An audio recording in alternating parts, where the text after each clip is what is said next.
ማይክሮሶፍት ኤክሴል ውስጥ አውቶማቲክ ካልኩሌሽን ሴት የምናደርገው እንዴት ነው ብሎ አንድ ጥያቄያችን በዚህ መልኩ ጥያቄ ጠይቆናል ማለት ነው። እንበልና አሁን እዚህ ጋር 80 ሲደመር 180 ነው አይደለ?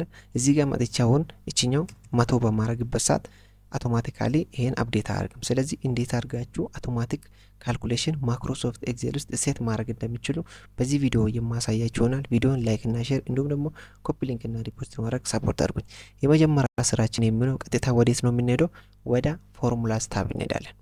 ወደ ፎርሙላስ ታብ ከገባን በኋላ ዳይሬክትሊ ወዴት ነው የምናመራው?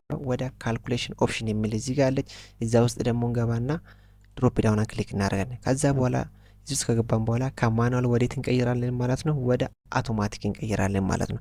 አሁን እዚህ ጋር 100 የነበረችውን እስቲ 850 ሊበልና አውቶማቲካሊ እንዴት አፕዴት እንደሚያደርጉ ይወት። እዚህ ጋር 350 የነበረውን ደግሞ 50 ብቻ ላድርግና ይው በዚህ መልኩ አውቶማቲካሊ ካልኩሌት ያደርግልናል ማለት ነው።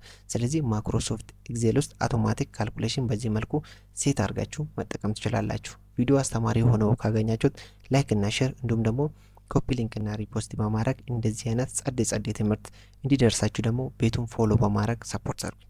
በሌላ ቪዲዮ እስክንገናኝ ድረስ ደህና ቆዩልኝ።